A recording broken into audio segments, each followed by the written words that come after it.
Thank you, Irene. Yeah, it's a problem with switching studios. Shit gets fucked up. Yeah, I might give you some more tweaks as we go. It's gonna bug me, but you'll be okay. Maybe it's on my end. Maybe it's a full call on my end. Well, Bill, let's say we get the show started here. Ray is dealing with internet issues and the forever frustrating Comcast. So you and I will get started, and hopefully he'll pick up here and join at some point in the show, and we can just berate him the whole time. Let me start. I'll give you my opening take, seeing as you switched gears up here at the beginning. Sorry. And mine's pretty broad, but I'm going to go Patriots. Obviously, the big win over the Titans. And this is the kind of feeling I'm getting around New England, and it's a good thing. So if you listen to any of the national media, they're on this real upward swing of the Patriots are back. Mac Jones is amazing. The Patriots are the best team in the AFC. Everyone's sucking the collective dick of the New England Patriots. And then when you come locally, the cynical motherfucker kind of people that are in New England are starting to take hold, poking holes in this Patriots team. And where are they not good? Where, 36-13, but not everyone's impressed. And if you're a Patriots fan, that's a good sign. That's a good sign. When our back's against the wall, we like to shit on what's good, not pump up what's already good, unless, it's the Brady's of the 20 years. But even you're with me, Bill, even when we could chalk in the Patriots going to the AFC Championship game every year, as soon as you got to that divisional round, I started thinking that every play was going to be disaster and they'd lose. That's just the way you start to think as New England fans. 2014 Baltimore game, you go down by 14 points twice. And you have to basically, you ran plays that were outlawed after the season and the formation, and then a double pass to basically get you back in the game. You know what I mean? I mean, it's some of those games were tough. But those and you always thought impending doom was around the corner. So you have to think that way to temper your expectations. So that's the feeling I'm starting to get here with the Patriots in the 6-game win streak and what they're doing, which is good news. However, the real test is really coming. We all know it. This 3-game stretch will be an actual test unless fucking Josh Allen slips in the shower, which is totally possible with the luck the Patriots are getting, and Jonathan Taylor, shoots his own foot or something, and then in the weeks to come, we're going to get to see a real test for the Patriots. But certainly we'll be talking about that Titans game here. Bill, let me throw it over to you. Your opening take, your developing opening take, if we would. It's finally happening. Jake DeBrusk has requested a trade from the Boston Bruins. He did not wait for the Bruins to finally grow some balls and trade him. He wants out after this benching. He thought he worked something out with Bruce Cassidy in the offseason. They met, had dinner, all that bullshit. Healthy scratch this year. He had 4 goals. 2 of them came in the first 3 games of the year. And a struggling team that's struggling to get offense out of their second, third, and fourth line to be a healthy scratch to shake things up. You finally demanded a trade. Good. Sayonara. Get the fuck out of Boston. I don't care what you get back. I don't care if it's a fucking trash can or a washer and dryer. Get him out. I'll take the dryer, period. Get him out. Bye-bye. Bye-bye. Can we set it at like an air fryer, like one of the new air fryers? Yeah. No, we'll just take the dryer. We'll take the dryer. Fuck it. So, and this lines up with your Fire Don Sweeney takes that have been growing as well. Fire Don Sweeney. Totally. Okay, we'll try to get to the Bruins at the end of the show. Before that, show rundown for today, we're going to be talking Patriots, Titans mostly, of course, and a little bit of looking forward into that test I talked about with the Bills and the Colts. Do a little Celtics talk. They've been consistently inconsistent for the last basically year and a half. And the Bruins, we'll do a little bit of Bruins talk, who really don't have a good team, and DeBrusk wants off apparently. So welcome to the Simple Minds Sports Show, Fat Tuesday, November 30th. Happy birthday, mother. Oh yeah, I'll be sending a gift. It's also St. Andrew's Day, so welcome to the show. I hope it's one of these gifts. Blah.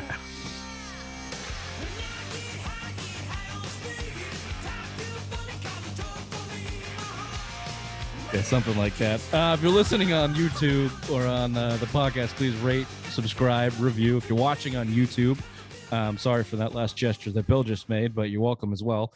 And rate, subscribe, review, tell your friends, of course. And as always, if you're doing some drinking, head on down to White Birch Brewing, the best craft brewing in New Hampshire. Bill, address, please. 460 Amherst Street. Nailed it. The good side of Amherst Street. Get it down to the brewery, get yourself a flight, get yourself a pint, whatever you're into. Good day, good season for beer drinking, that's for sure. If you can't get to the brewery, get at your local beer store. Wherever you get it, tell them these Simple Minds boys sent you. White Birch Brewing. All right, Billiam, let's start. Patriots, Titans, 36-13. Damn it. None of these jokes I make about Ray work when he's not here, but he was very proud of himself for making an Instagram thing. I told him to fucking wait for that. I said, wait, if they beat the Bills, then you're running out. And then you beat me to the text. I was just trying to be positive. He obviously put some work into something that was mediocre. And he wanted to post it on. It was a Mac Jones on his throne thing, King of the North, Game of Thrones type of thing. Which, by the way, it's the AFC East, and the AFC isn't necessarily North. I get we play in the North, kinda, but the whole thing didn't really make sense. And then he wanted to post that after we beat the Titans, not knowing that Patriots still wouldn't be in first place if the Ravens won. So news to Ray, the Patriots are now in second place in the AFC, first in the AFC East, with the Ravens winning on Sunday Night Football. Either way, Bill, good place to be from 2-4. Go back even further, 7-9 with Cam Newton. Go back even further. The last time you saw this team, the Titans, Brady was throwing a pick six in his last game in Foxborough. We thought it was truly over. Last pass ever in Foxborough for the Patriots. And now you sit here, top of the AFC East, knocking on the doorstep, top of the AFC in that bye week, in a game that was weird, deceivingly good, deceivingly bad. All the numbers, I think, lie to us. The Mac Jones 300 yards doesn't seem right. The Patriots giving up 270 yards doesn't seem right. Didn't feel like the Patriots rushed for 100 yards. I don't know. What did you give? Just give me your overall thoughts of this game. Do you think the Patriots dominated the way it looks, or did you like? What doesn't it feel weird to you? Didn't it seem like a weird game? When you at the numbers out after, didn't seem like it shook out. You know, you gave up 200 yards. You had two backs go for 100 yards. I mean, and not one of them was Derrick Henry. You know, we joked earlier, they rushed for 270 yards, and we've been joking all season. This game was Derrick Henry could run for 300 yards himself. This is a different ball game, but Derrick Henry's in, that's for sure. I mean, they came. You think? I think so, because I don't think he's fumbling that ball that Foreman did after that big run. He's not fumbling that ball. Honestly, Derrick Henry doesn't fumble. He's a fucking beast. I just think, you know, you try to force Tannehill to throw, but again, if that team's not beat up, the game's going to be a lot closer. You know what I'm saying? Like it didn't seem like you scored 36, but Ryan Tannehill threw for 93 yards and basically nothing in the first half. The game got away from some bad turnovers. Godchild caused a fumble. You know, the Jalen Mills fumble after you had some momentum. You stopped the Patriots there. You had momentum. You're only down 6, I believe, right? And you just broke out a run again. Basically, your second play in a row. After you ran it for 68 yards and a touchdown down the throat at the end of the half. And then your first drive, you ran up there and you got a fumble, which Jalen Mills got lucky to recover before it went out of bounds. So, I mean, good play by Jalen. It's good play by Jalen. Those two a little bit there, because we've been praising him for a little bit. He's been quietly steady good lately. Yeah. A couple of nice pass breakups, but it just got away. It wasn't as dominant. You know, like I said, I mentioned in the pre-show, it was fucking boring second half. You just knew it was over, but like midway through the third quarter, it was a 6-9 point game. There was one of those games where you were going to let them hang around long enough for them to fucking get a drive late in the fourth quarter. Miami Dolphins game that cost you a bye in 2019 type game, and let them get down there. But defense held up. I mean, that's what's carrying you into this team right now. Mac Jones, 121 yard QB rating. Yeah, he didn't look that good. He was 6 for 6 to start the game with the touchdown. But yeah, that's what I mean. Deceivingly, you know, this was on the scoreboard a tight game all the way to the mid third quarter, 13-19, when I think it was Kendrick Bourne who broke that 40-yarder. Terrible tackling by the Titans. Nice Great play block by Jacoby Myers. You know, hand up for him. He had a nice play there. But you know, you're in a one possession game all the way to the mid third quarter. You had the 68 or 69 yard run by Hilliard at the end of the first, basically a half court shot for the Titans. This is when it could have gone either way. So this is why I give credit to both teams, and I count this as a really good win for the Patriots. Even though, yeah, the game might be a little bit different with Derrick Henry, but do you think they're rushing for more than 270 yards with Derrick Henry? I think you probably label it about the same. Only it's Probably 1.5. about the same, but like if you were giving up that many holes, I mean, they came to run. They started 4 tight ends and 2 fullbacks. You knew they were going to run, and that's the problem with the Patriots. You know, you think about when Sony Michel was here, where you needed to get a 1 yard and you couldn't get the 1 yard. Like when the team knows you're going to run and you can't stop it, that's a problem on this defense. We haven't seen it yet after those 6 games because you've been getting up on teams, right? So, I mean, they abandoned the run in the second half because you were up 2 scores late. I mean, even when you were going for it on 4th and goal, you get an interceptions that turned into points. I mean, you basically just gave up in the second half. But, I mean, again, it was a 1-score game late. You know, you missed a field goal after the 68-yard touchdown, right? So, I mean, the Patriots tried to the 53-yarder at the half. So, back to my original point of everything was a little bit deceiving there, because up until that point, the Patriots were more or less dominating that first half. You had the Titans' first drive, Ryan Tannehill, in the run game, brought him down to the goal line, and you had that touchdown that was ruled down at the goal line, and then they ruled it back a touchdown. After that, the Titans really didn't do a whole lot. And Patriots had control of the game. And it felt like when they got the ball back, I think that was around 3 minutes or was a minute, whenever he ran the 68-yarder back, it was with a minute or so left. Yeah, Patriots got the ball with like 50 seconds left and like 2 timeouts or 1 timeout or something like that. Right. So it felt like, wow, okay, Patriots going to go into half here, up 16 to, what was it at that point? It was 16-6. 16-6. They're going to have a 10-point lead. They're going to get the ball back at least you're thinking they're going to go up by 2 touchdowns after the half. And, here we go. You're going to run away with it. Titans they stick around. They get that big run and they stick around. Yeah. It's just. And then, like we said, into the third quarter, 13-19 game, they're sticking around, and the Patriots break it loose with that Kendrick Bourne. And it basically kind of felt over after that. And that was after the Jalen Mills recovery on the JC Jackson forced fumble, where it was a huge swing. So this was the sequence. I went back and looked today. Before the fumble that Mills recovered, the Patriots had the possession, and that's when I believe, or no, that was the first half. Sorry, I fucked it up. That was when the first big run play for the Titans, Patriots missed Hunter Henry. Mac Jones missed Hunter Henry. And then the wide open for the touchdown. Yeah. Yeah. So it's basically a 14-point swing there.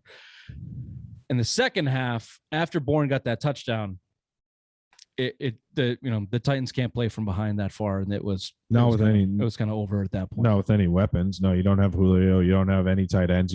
Cole, fucking whatever the tight end used to play for the Patriots. Hollister, Cole, whatever his name is, Jacob Hollister's brother was their leading receiver. You know what I mean? So it's like they didn't have the weapons, and you got up late. Even Nick Folk, again, 5 field goals. But Patriots, again, numbers were deceiving. You were 2 for 5 in the red zone and touchdowns. I thought, I was nitpicking early on Mac Jones. I sent a text and said that Jono Smith had a nice catch. I think that went for 22 yards, but he had to jump for it. If he kind of let him there, that throw goes for lower. He's got a DB in pursuit and a safety. He makes one move, and he probably could have scored. And he got tackled pretty much right away because he had to jump. So, I was nitpicking early. And I think I replied to that text with Jono Smith probably ran the wrong route because he's an asshole. Yeah, but it's been his best game for a while. They're throwing to him. That jet sweep they had where, Tennessee didn't even know they had the ball after they couldn't run for shit the whole game. I didn't think their run game was good. They ran for 100 yards even, 107 yards, something like that. So, Mac Jones really – 310 yards, but for me, it was quiet. I thought you had 4 decent passes. The Jacoby Myers catch I thought was good. Do you catch, think that good was throw. A good throw? Great catch. I'm going to give you great catch. I don't even know if I like the decision. And the throw was okay. It had some good speed on it. The safety misplayed it. If he didn't jump early, that's an interception. I think that's a better catch than throw. But he placed it where he wanted to. He had it waited for fucking Myers. Myers had a man-to-man coverage. This is nitpicking. I went back and watched that play again, and Myers has the outside leverage with no one on the sideline. If Mac puts that a little bit towards the sideline and keeps Myers running, the safety's got to trail him. So he was also in in pursuit too. He was kind of he rushed the throw and he was on the move. He was on the move too. He wasn't. I think if he's planned and didn't have to rush it a little bit, he's hit Myers in stride and that's a touchdown. Yeah, right. True. So I think he was on the move, and he had to kind of launch it up there. Again, he's not a strong arm quarterback. I was like, holy shit, that ball looked like it died there. But again, he's on the move. If he's planted, that's probably a touchdown, honestly. Yeah. Jacoby Myers was asked about it after the game. He said, I was just clearing space. I didn't expect to get the ball. Generally, that's not where the ball goes in that play. So, it was just something, again, a nitpick. If we're on the offense, I'll move on to some of the offensive points I had here. And again, question marks. This game comes out with question marks as a cynical Patriots fan. But here's where if the game ended up with 44 points for the Patriots instead of 36, now that might sound a little gluttonous. But if it was 44 instead of 36, I'd feel a lot better. Here's why. Of course, the Hunter Henry touchdown, that should have been a touchdown. And that would make me feel better that they could score. And I think it was the second drive or the first drive no, not the first drive. That was the beautiful pass to Kendrick Bourne touchdown. Best throw of the day. Second drive of the day that they got into the red zone. They got inside the 5 or close to it, and they had to settle for the field goal. Like you said, 2 for 5 in the red zone, but there were 2 big missed opportunities that if you can punch it in, that's 8 extra points. That's going to probably cost you. You're going to need that in a game coming up or in the playoffs. Those are the type of conversions I'd like to see. I'd like to see Nick Folk with 3 field goals, not 5. Can I tack on 3 more for that? Because Jacoby Myers stepping out of bounds with 7 seconds left and then came back in to make the catch. If he did not step out of bounds, makes that catch, falls out of bounds, folks kicking a 45-yarder, 46-yarder instead of a 53-yarder, which you missed. That's 11 points you could tack on. Again, we need Mac 310 yards. Yeah, you won in a game against a beat-up team. This is the kind of game we need to see you kind of grind out and win in a playoff game, right? Like you need to be sharper. You're not going to win kicking 5 field goals and going 2 for 5 in the red zone. Like these are still, but again, you just won 6 in a row. This is a big stretch that we've been talking about going this 5-game stretch leading up to the Bills, right? You needed to go, I think early in the season, we were hoping 3-2, 4-1. I think I floated 5. They can go 5-0. I think they're going to be, I think we got a test this week, but we'll get into later on. But I mean, you need to play better on offense. The red zone offense for 3 years now has been garbage. And that drive that I'm talking about specifically, where they settled for the field goal inside maybe it wasn't the 5, but they got inside the 7, whatever it was. They threw it basically the whole Hunter way down Henry the on the right side, and it was way out of bounds on 3rd down. That was that drive, 22-yarder from Nick Folk. Right. Yeah. Good memory. They threw the ball the whole way down the field, and then when they got there, they ran it twice into the line of scrimmage, which hadn't been working. So I don't know if it's we're this far into the season, we're giving McDaniels credit one week and we're blaming him in the next week. I don't know if he has a feel yet for the red zone or if this is just the way they want to play it. I have to go with now, this is just the way they want to play it, because either they don't trust Mac or they don't have the personnel to get it done in the red zone the way they want to get it done throwing the ball. But either way, you can't live like this. You're going to die if you keep kicking 6 fucking field goals a game when you could have 2 extra touchdowns. Yeah, you can't do it in a playoff. I have breaking news real quick. I know we don't talk about a lot of college football here. Brian Kelly leaving Notre Dame, going to LSU. That's a big hire down there. SEC football now. Notre Dame, I believe, is 10-2 right now, or 10-1. They're right outside the college football playoff, and they're Brian Kelly jumping to a powerhouse. Peace out. With a name like Kelly, you go from the Irish school down to the Bayou. That's a tough one. That's a tough one to take if you're Notre Dame. But one thing real quick before we move on defense, it's hard to nitpick when you score 36 fucking points. Let's be real. Defense didn't score any points. Special teams. I mean, it was a team win. Special teams. Gunnar Olszewski, I think, averaged over 20 yards a punt return. Even the first one, he had 22-yard punt return that set up their first drive for a touchdown. So I mean, having him back, he's a weapon. It was a team win. I mean, you spread the ball all around. Jacoby Myers, 5 catches, 98 yards, was your leading receiver. So I mean, it's hard to nitpick when you scored 36. Everyone's contributing, and we've done a good job of staying away from the 2001 comparisons, and I will continue to do that. You know who hasn't done a good job of Comcast tonight? Still no Ray. Comcast is outside of the 2001 comparison and just doing their fucking job. So good for them. Anything else I had on the offense here, Rook? Oh, here's one. If we want to give McDaniels and Mac a little bit of credit here, I asked the question, what does this say about the passing offense? Just give you some statistics. Patriots lost the time of possession this game, 28-32. They lost the total plays, 58-62. They only had one punt. They had 2 passing touchdowns. Should have been 3 with Hunter Henry, but they were only 4 of 10 on third down.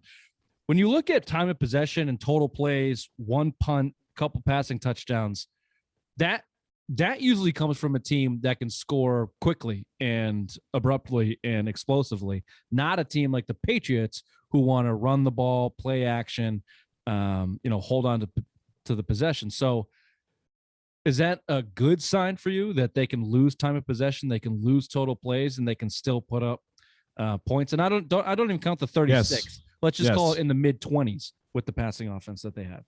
Yes, because you won the turnover battle 4-0. That helps. You know what I mean? That's right there. So I mean, that's why, you got short drives. You especially in the second half. Think about that. You got a goal line stop that led to points. You got again another turnover with the another fumble late. I think Tannehill 2 picks? It's 2 picks and 2 fumbles. So you had a stupid pick late to Van Noy, I believe, had one, or had a fumble. I don't remember at this point. It was yesterday, but either way, it was like, yeah, you won the turnover battle. That's why. You had short drives that all led to points. You know what I mean? So that was it. But if you look, you didn't start really losing that until late, because Tennessee had 2 long drives. Their long touchdown drive ate up 8.5 minutes, I think. Yeah. So I mean, you were off the field for a while, and that's why. But it was good. You were moving the ball all day. But again, you play a team with a good defense. That's going to hurt. That's going to hurt a lot. I think Tennessee has a pretty decent defense. I think the front seven's pretty good. We should see a good defense in Buffalo coming up, which we'll get to. But real quick on the Patriots defense, speaking of Ryan Tannehill and long drives, I texted this out during the game. It looked like the only passing success that Tannehill was having was with his tight ends in the middle of the field, taking advantage of some of those linebackers, which we've mentioned this in previous games, why other teams are not attacking that part of the field with the Patriots. Hightower, Bentley, Van Noy, these guys cannot cover. They just cannot cover. Now, maybe it's Belichick scheming them out of that and not allow, and Judon and Barmore getting to the quarterback and not allowing that to happen. But it looked like the success that Tannehill and that offense was having was in the middle with those guys. And remember, they got the 1 touchdown early, and they got down to the goal line in that third quarter when you had the J.C. Jackson interception. So it's not like, and I know that the Titans ran all over them, but it's not like the Titans were playing on their side of the field the whole day. They had a couple drives, and the passing success came in the middle against the linebackers. Is that in a combination with their run game something that other teams should be looking at as the Patriots' weakness? And, obviously the Patriots will have to game plan moving forward. And breaking news, we have someone joining us, but go ahead with your take. No, you just distracted me with this dummy coming in. I'll reset it for you. Raymond, welcome. We're in the middle of a conversation. You can fuck Comcast if you're allowed to talk. You're probably going to be frozen here for a second. Bill, I'll reset my question to you. The middle of the Patriots defense seems susceptible to a passing offense. Okay. It was against the Titans, and clearly their run game showed some holes. Is that something that they should worry the Patriots moving forward? I think it should when you play the bigger offensive line. You remember Tennessee came with 4 tight ends out of necessity and 2 fullbacks. They came to run. They beefed up that offensive line. Patriots have a smaller defensive line, starting with Barmar's in there, and even Godchau's not that big, and Lawrence Guy, they're not these huge guys. They were getting pushed around a lot before they got to the linebacker level. A good running back and was going to explode that, but Buffalo doesn't have it. The real test is going to be Indianapolis with Jonathan Taylor. Buffalo has 0 running game. They don't. I mean, that's what you thought Tennessee had. But I think Tennessee has a better offensive line, and again, they came to run the football, and they just loaded up to run the football. I do not think Buffalo can do that. So I think you're not going to see a lot of screens because they get no guys. Maybe Matt Breida is the only guy that's going to do that. Tennessee, fucking idiot. Tennessee is going to be the guy. Jonathan Taylor is the guy that worries you, and I mentioned it last week. On our Monday or two, whatever show, our football show, Jonathan Taylor scares the shit out of me for this team because I don't know if there's a way to stop him the way he's playing right now. He's got 8 straight games over 100 yards. So he leads the league. He leads the league in touchdowns, but that's 3 weeks away at this point. So we're not really super worried about it, but because Buffalo can exploit it. But I'll just say this about that too. If you want to be a run team in the NFL on offense, then your defense better be able to capitulate that. And I don't think Indianapolis defense can. And what I mean by that is I don't think Indy's defense can be good enough to hold teams to a low enough scoring affair where Jonathan Taylor can just take over and win games, at low scoring. Can the Patriots do what Tampa did this weekend against? Well, that's my next point is back to the offense in the red zone. If the Patriots can start getting touchdowns in the red zone instead of field goals, it won't allow teams that can run to run. We saw it. We've been going over this for the last 20 minutes. We just saw it happen with the Titans. As soon as Kendrick Bourne scored and they got down 2 scores, Tennessee couldn't rely on that run game late, and they had to go to Ryan Tannehill, and he started fumbling and throwing picks all over the fucking place. Couple other points on the defense. I wanted to do this with Ray here, but Comcast has kicked them off again. We already said it earlier in the show, but I think it deserves another mention. Hat tip Jalen Mills. Hat tip to Jalen Mills. Fumble recovery. A couple good pass deflections in this game. One big one late, or was it in the third quarter? No, it was in the third quarter. They had just kicked a field goal, and there was third and 6, I think, and Jalen stepped in and on Hollister. Made the nice play there. That's it. The Patriots had kicked the field goal to go up to 19-13, and the Titans were threatening, and Jalen Mills made that play, and then on the return possession is when Kendrick Bourne went for the 40-yard touchdown. So, a nice momentum play there from Jalen Mills, who, like you've been saying, Bill, has looked good the last couple of weeks. Or silent. He's looked silent, which is what you need. I don't want to compare him to Stephon Gilmore, but he was so trash when Gilmore started this. You know what I mean? He was looking like a mega bust at $16-17 million a year, whatever he was getting paid at the time, 14, whatever. I mean, he's quietly played better and better. And I think you've seen him play better because J.C. Jackson's a prime example. You've switched your team to the zone. You've heard it after that Dallas game is when you made that switch.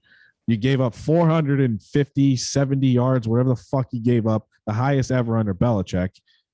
And then they switched to the zone. You're seeing J.C. Jackson 7 interceptions now. You're seeing Jalen Mills make plays. Adrian Phillips has got 4 picks on this team. You lead the NFL in interceptions, and you're seeing it now because you've moved to this zone. The whole defense is benefiting. You lead the NFL in defensive takeaways in the last 6 games. You took it to 17. You were -3 in the first 6 games in the season.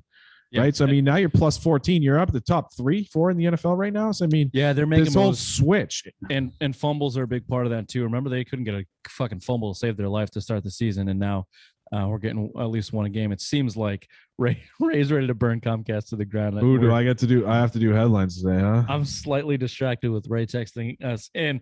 But you did segue that into another guy I want to talk about really quickly is J.C. Jackson with another trash interception. If you were to listen to Belichick and his comments, J.C. Jackson will pick up any piece of trash you lay out there. Is that a burn or is that a compliment? Oh, you heard the same thing I heard. I don't know. I don't buy into that, but I do buy into J.C. Jackson is not Stephon Gilmore. He is not Darrelle Revis. I actually thought about this taking a shit today before the show, and a real quick Sunday social hour question for you. I'm going to name you the best cornerbacks throughout Patriots history. They've always had a pretty dominant left cornerback in Belichick history.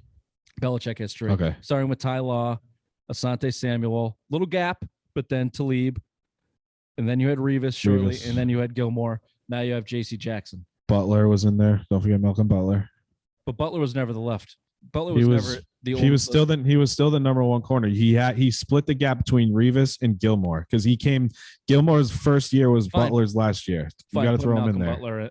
Put Malcolm Butler. That's 7. Where do you rank J.C. Jackson?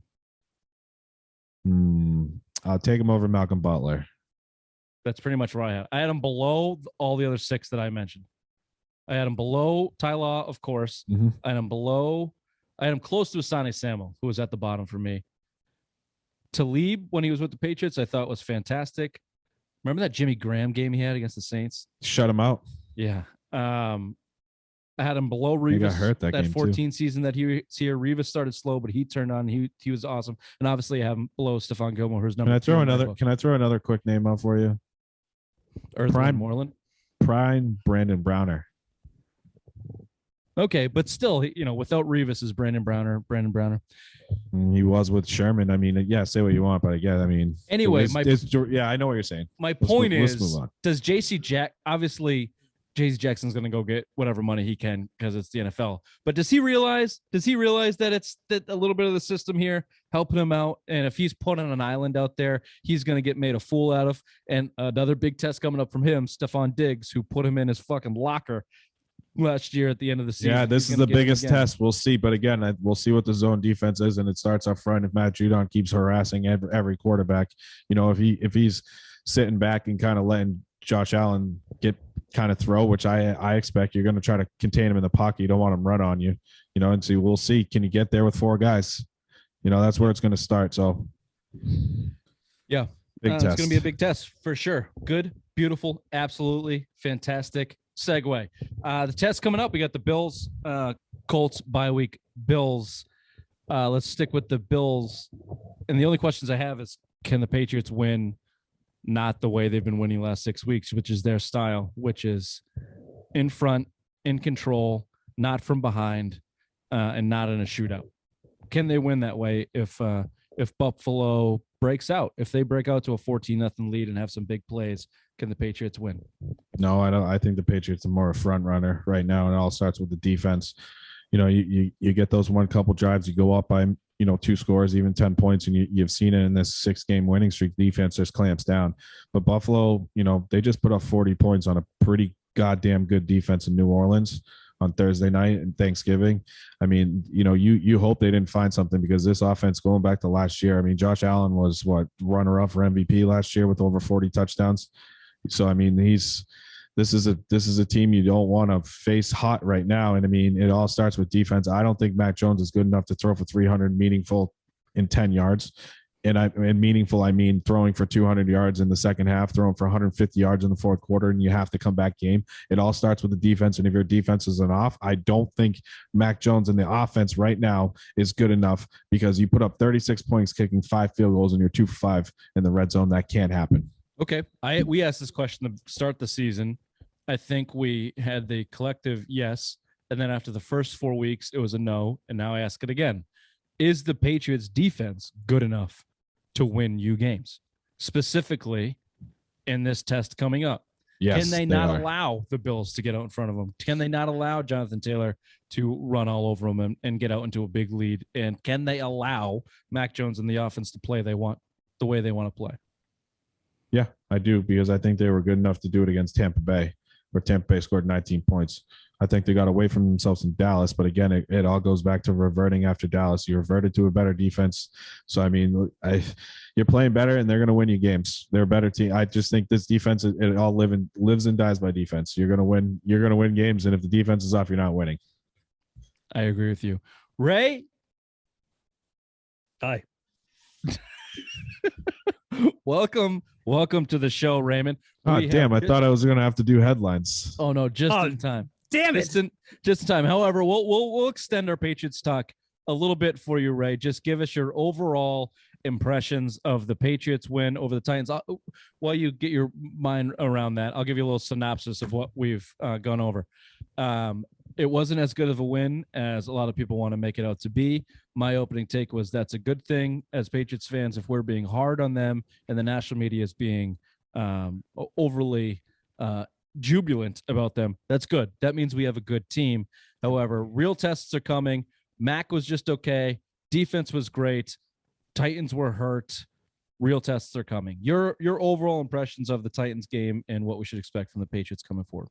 Clack, the Patriots are back, baby. It doesn't matter if they're beat up. Who gives a fuck? They're doing what they need to do. They're winning games. This is the National Football League. This isn't the NBA or MLB. This is Can you mute him? Yeah, we're just gonna mute him real quick. Jesus Christ! Like he sounds like every guy. He's been on the fucking pine for 20 minutes. He's been fighting with Comcast. All right, go ahead, Ray. Just Go ahead. No, I mean, you got to win the games you got to play. It doesn't matter. Every game counts. So, yeah, we're getting a little luck on our side beating these teams that are beat up, but still, you're going out there and you're winning the games. That's all that fucking matters. Just go out there every week and win those fucking games. Whoever said that your schedule is your schedule is right. You can only play who you play, but when you talk about sports on a weekly basis, you have to kind of dissect it a little bit more and hypothesize what it's going to look like moving forward. And to this point, the Patriots have not had a test and passed it to the point that they're about to get with the Bills on Monday night. They had 2 tests, I think, against Tampa and Dallas. They failed those tests. Now they're about to get a similar one on Monday after 6 straight wins in the National Football League, Raymond. 3 of them, I think, in the good to very good category against the Chargers, Browns, and now the Titans. Certainly Monday night against the Bills would be the biggest of them all to date. Thank you for that addition, Raymond. I appreciate it. We'll be right back to do a little Celtics and Bruins talk. Before then, let me hand it over to headlines with the obvious one. Thank you, Richard. The Patriots move into second place in the AFC with a 36-13 blowout over the Titans on Sunday. They next face the Buffalo Bills in Buffalo on Monday Night Football, the first of 2 matchups in the next month that should decide the AFC East. Lamar Jackson and the Ravens hold off the Browns on Sunday Night Football to take over the number 1 seed in the AFC, and Cam Newton will remain the quarterback for the Panthers after his 5 for 21, 92 yards, and 2 interception performance versus the Miami Dolphins. Thank God for Mac Jones. The Celtics pick up a bounce-back win against the Raptors 109-97 after another embarrassing effort versus the Spurs on Friday night. The Celtics sit in 9th place, only 3 games out of the second in a wide-open Eastern Conference. Richard will eat that ookie cookie. Kemba Walker has been sidelined for the Knicks. That's a much-needed win for Brad Stevens. The Bruins continue to beat up the dregs of the league with a 3-2 win over the Canucks. In their previous matchup with the Rangers, they gave up 3 goals in the third and lost 5-2. Bruins are 11-7, good for 5th in the Atlantic with a billion games in hand. And breaking news, Brad Marchand has been suspended 3 games for not dink-toeing someone, but slew-toeing someone. Also, quick MLB hot stove news. We have is heating up with multiple players being signed, including the top pitchers on the market, led by Max Scherzer signing a 3-year, $130 million deal with the Mets. The Red Sox have been in on exactly none of these players, but did sign the corpse of Waka Waka Waka over the weekend. This has been headlines with the obvious one.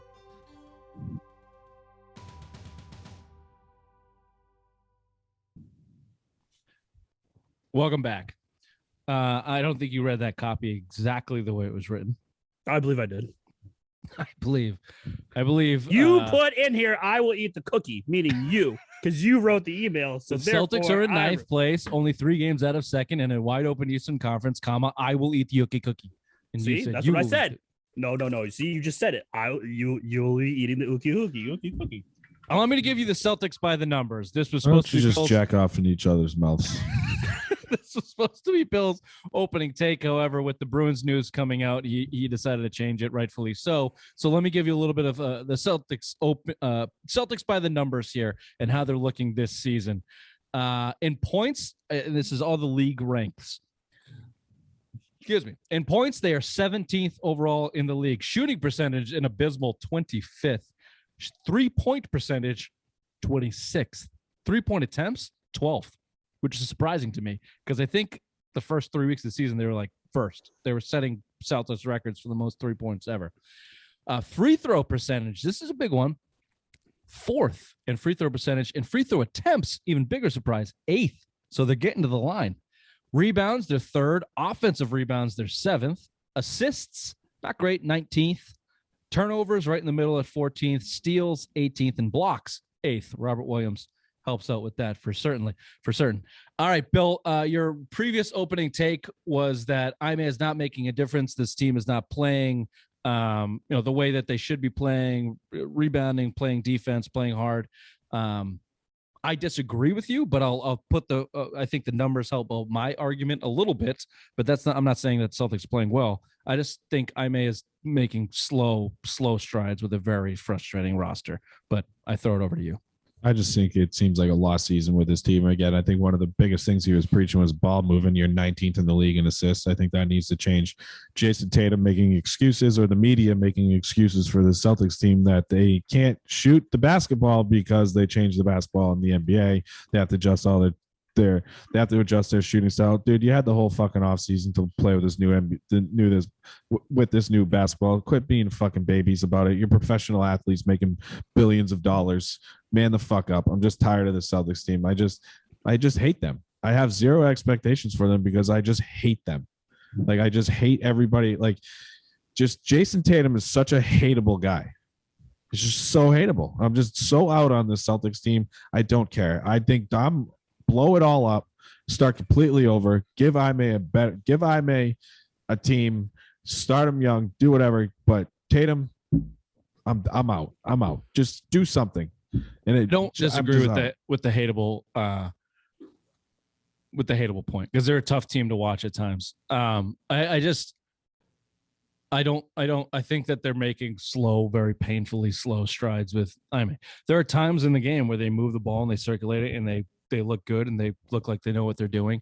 There are times where they drive to the rim. There are even times, my God, Ray, that Marcus Smart has played his role and helped you win games in his role. So I think they're just slow strides. You're just dealing with 23 and 24-year-old multi-million-dollar egomaniac pricks.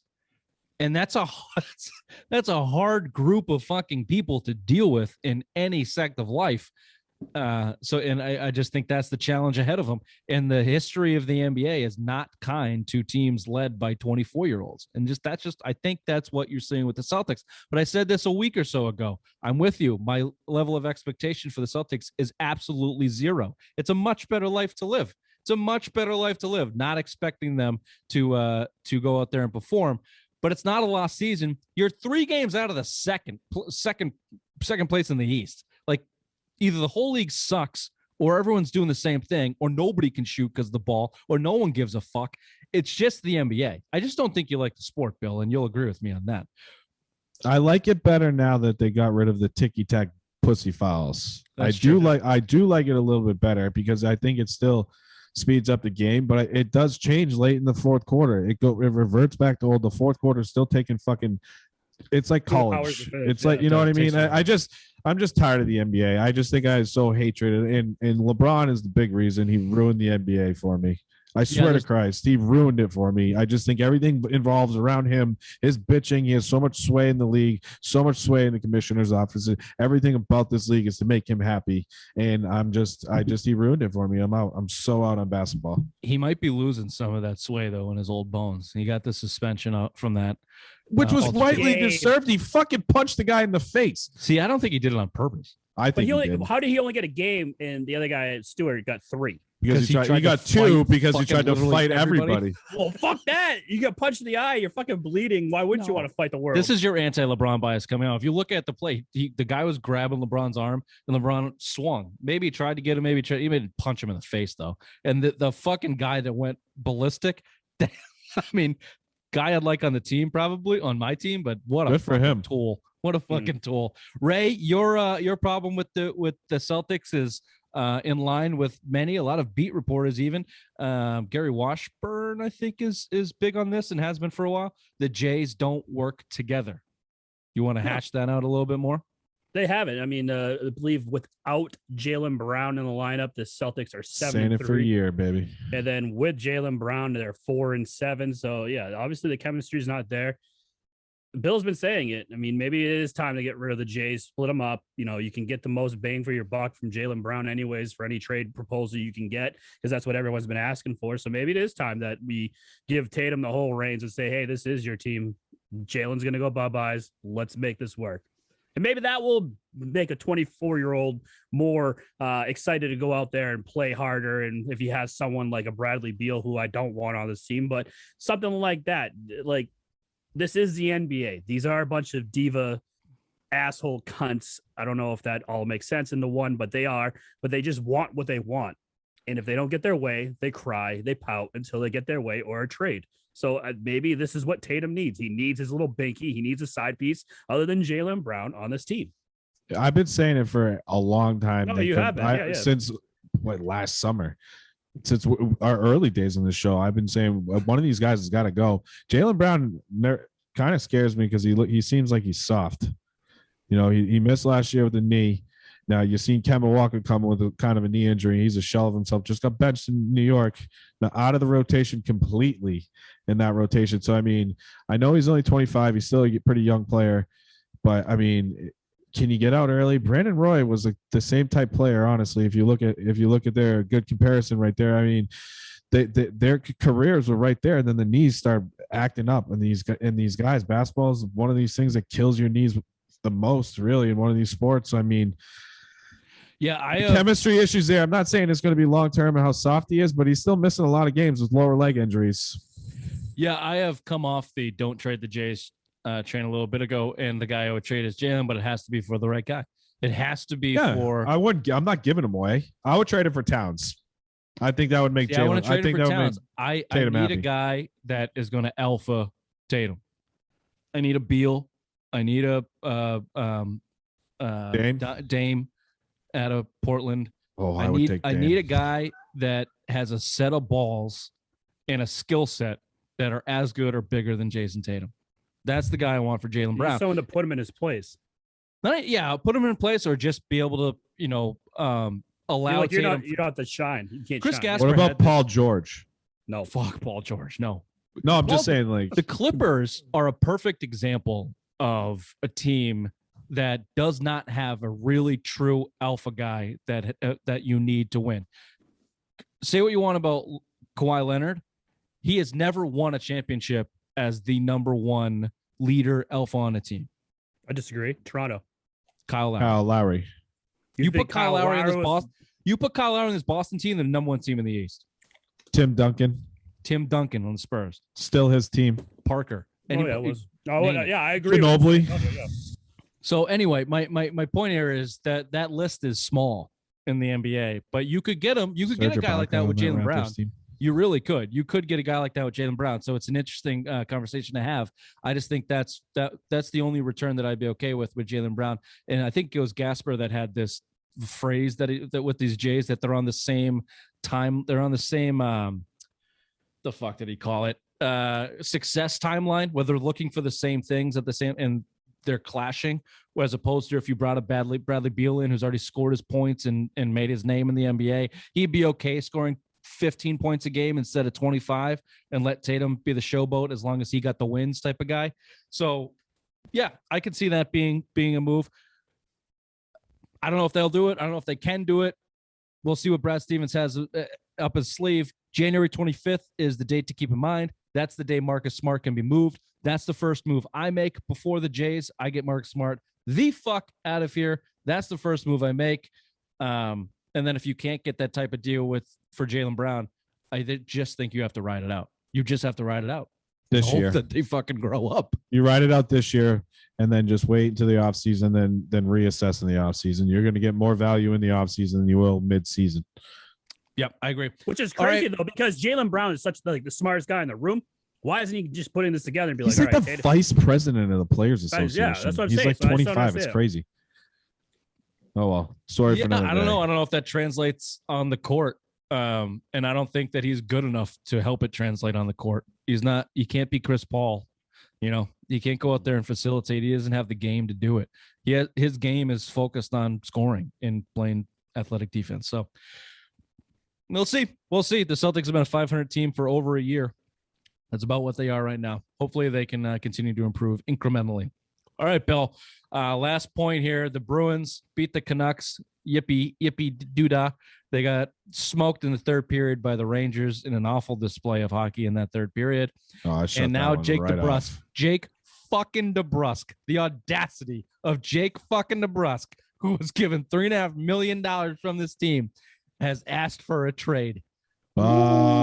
Bye. He wants out. He can't handle a little criticism.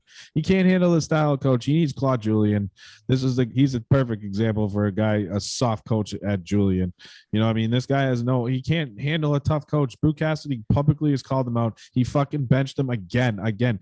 2 goals in the first 3 games. I was like, I'm sorry to interrupt you. And I really am. But because we're late, I'm going to change this. Jake DeBrusk is an easy target. Don Sweeney is the guy you should be looking at. We said this when they signed all of these second line, third line guys. Went, oh shit! There's another move coming. They're going to trade DeBrusk, trade one of these other contracts. They're going to get a defenseman or make a move for Eichel or get yourself a veteran goalie. And they didn't. They kept DeBrusk and $1 million in the salary cap open, and that was it. Idiot. That was it. Idiot. And this is why you're seeing inconsistent hockey. You played and again, least amount of games in the year for the NHL. But fuck Don Sweeney. I'm out of this. I'm just getting so angry. Hashtag fire Don Sweeney. This has been the Simple Minds Sports Show. Fat Headlines, November 30th. Happy birthday, Donna. Oh, it's your mother's birthday? The 30th, yeah. Oh, happy birthday, Donna. Yeah, baby. See you soon, baby girl. Gifts in the mail. Bye-bye. Bye-bye. Bye-bye.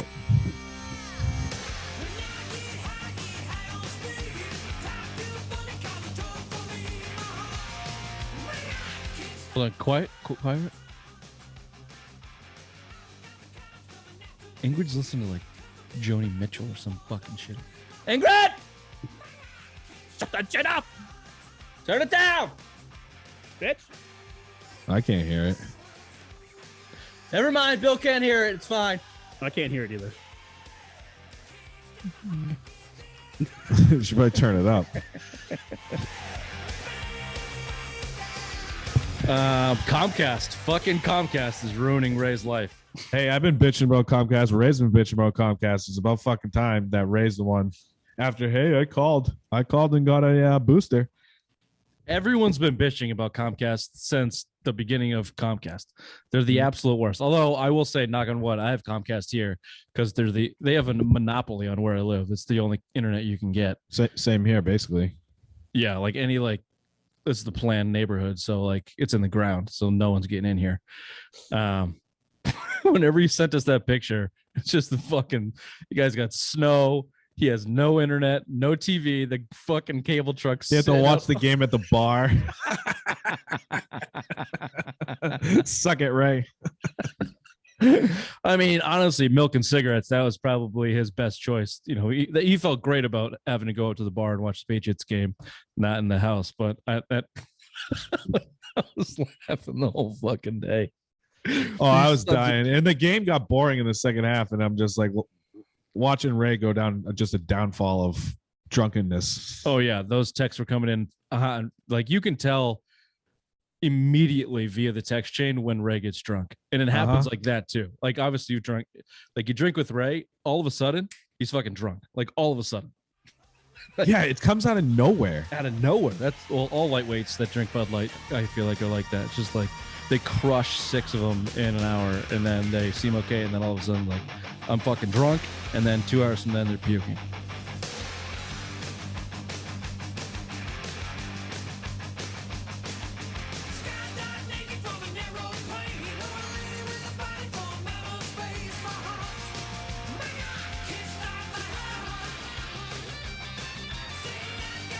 Trouble in my life. I'm just looking for another